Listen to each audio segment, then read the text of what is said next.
Episode 50, The Beachcast Show. Today's half-century episode is being recorded on the white beaches of Naples, Florida, looking out onto the Gulf of Mexico, and you are listening to episode number 50 of Mike Murphy Unplugged.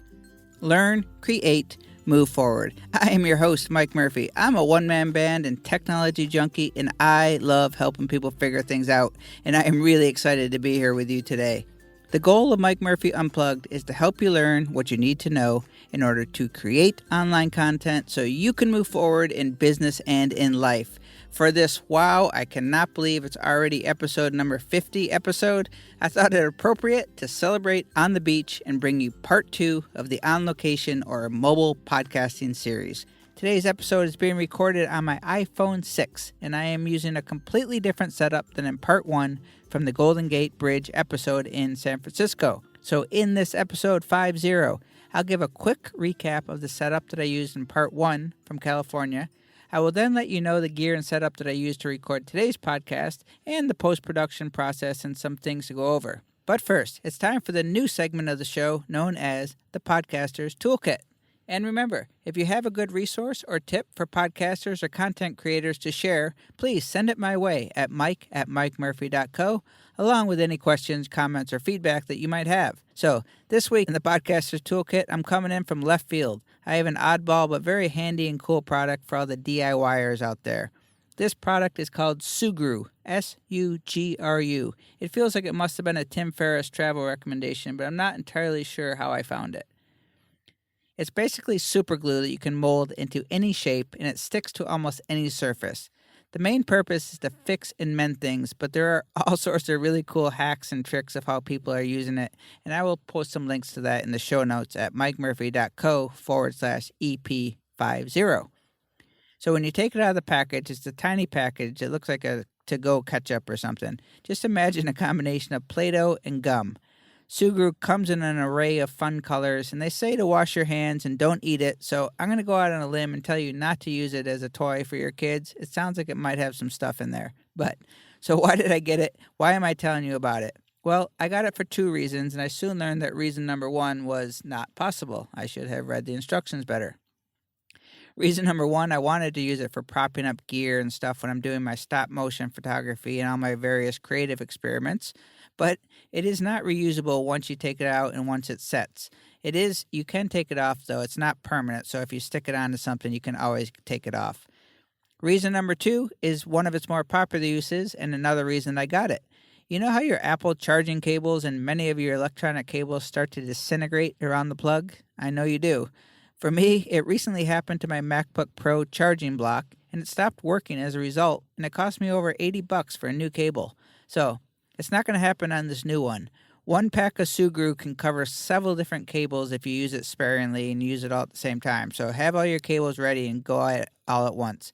And a 3-pack of Sugru I think was about $12. Not super cheap, but not bad if you're resourceful.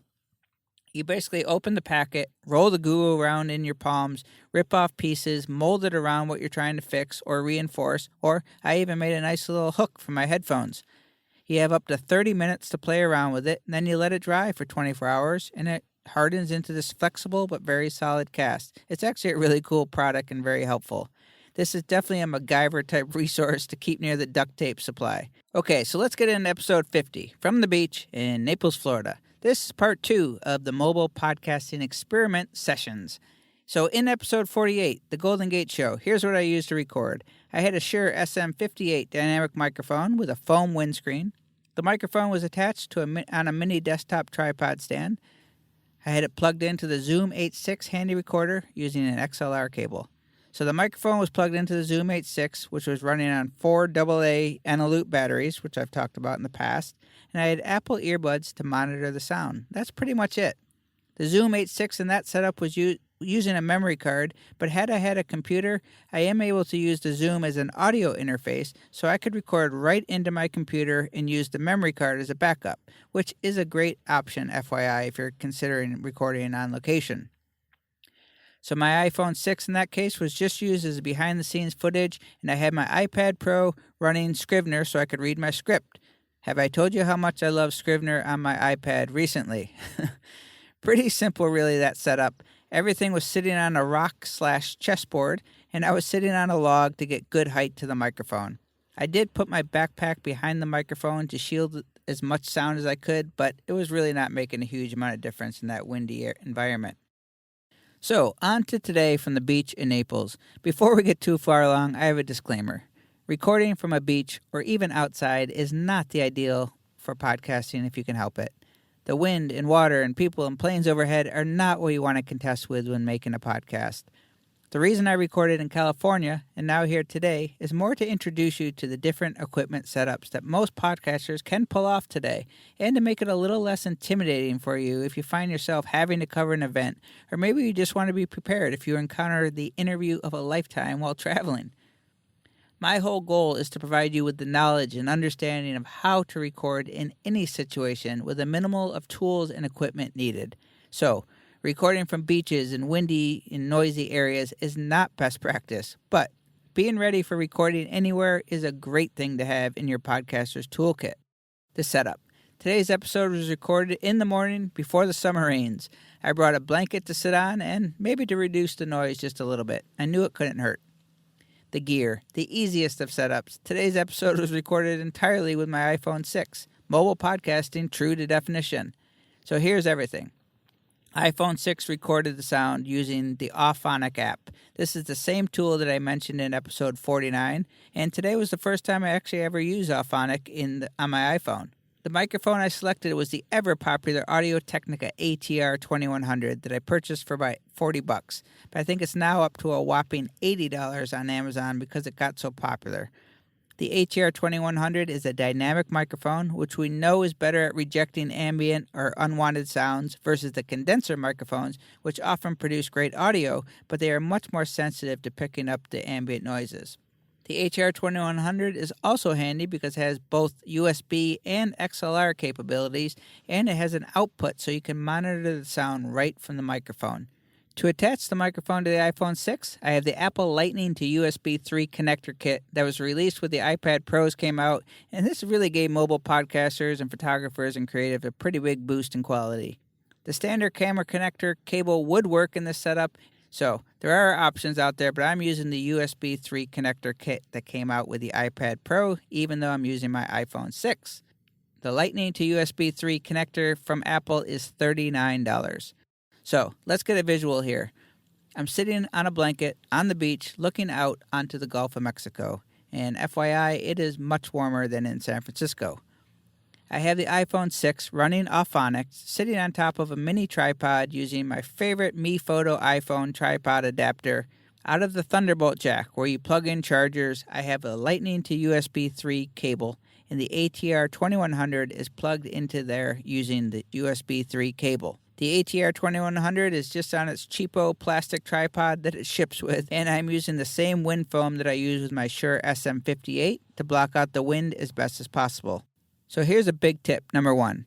I have my big boy Sony MDR7506 headphones plugged into the bottom of the microphone versus directly into my iPhone.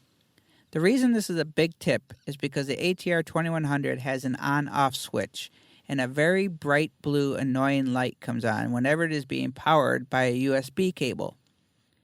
If the microphone is plugged into a USB, the light will be on even if the microphone is switched to off. So if you plug into the microphone directly with your headphones, you are not going to hear sound if the microphone is off.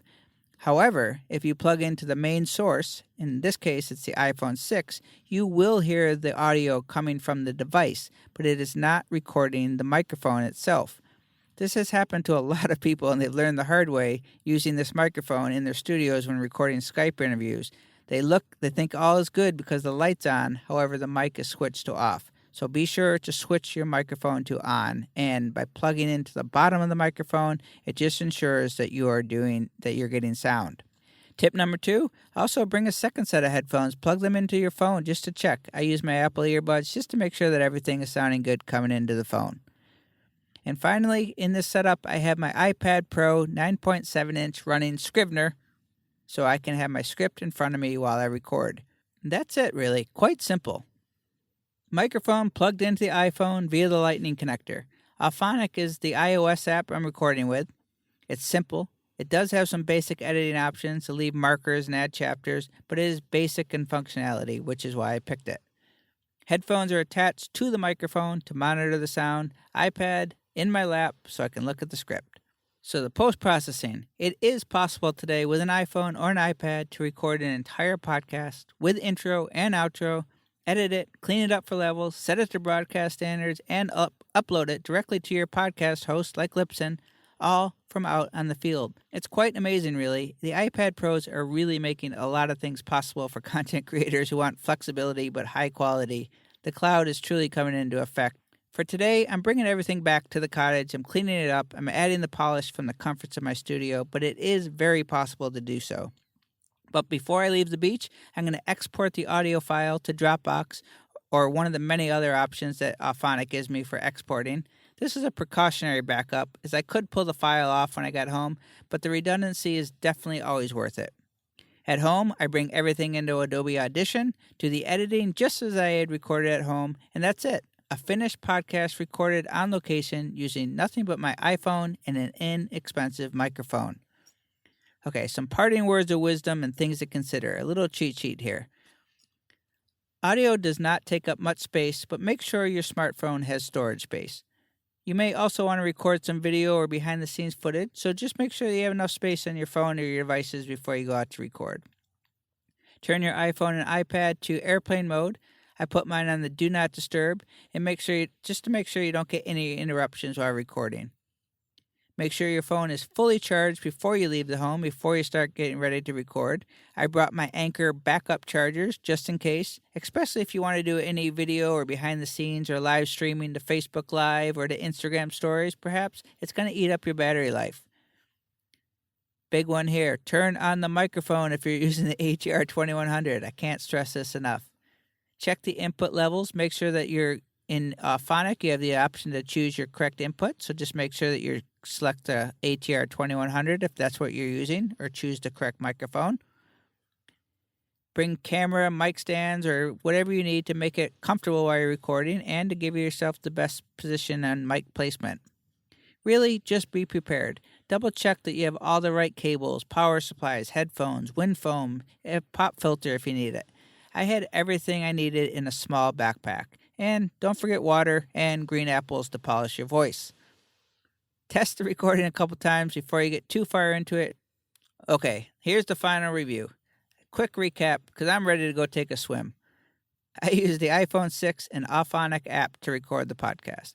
The iPhone was on a portable tripod attached with the MeFoto SideKick 360. The microphone I used was the Audio-Technica ATR2100 plugged into the Lightning to USB 3 connector into the iPhone. Turn the ATR2100 to on, even though the glaring blue light is on. Plug your headphones into the bottom of the microphone. Make sure that the levels are hitting between -18 and -9 dB in Auphonic. Hit record and podcast away. Pretty easy, right? If there is anything you want me to clarify or expand on with this mobile podcasting or any of the gear setups, please get in touch with me. The easiest way is via email, mike@mikemurphy.co. And as always, I really do appreciate you taking the time out of your day to listen to this podcast, and I welcome any of those that are new to the podcast. For those of you who have not already done so, please sign up for my newsletter at mikemurphy.co/newsletter. And if you know of anyone you think might enjoy the podcast, please share away, as that would really help the show and build the community up. I thank you for joining me today. I hope you join my one-man band, and together we can learn, create, and move forward. Cheers.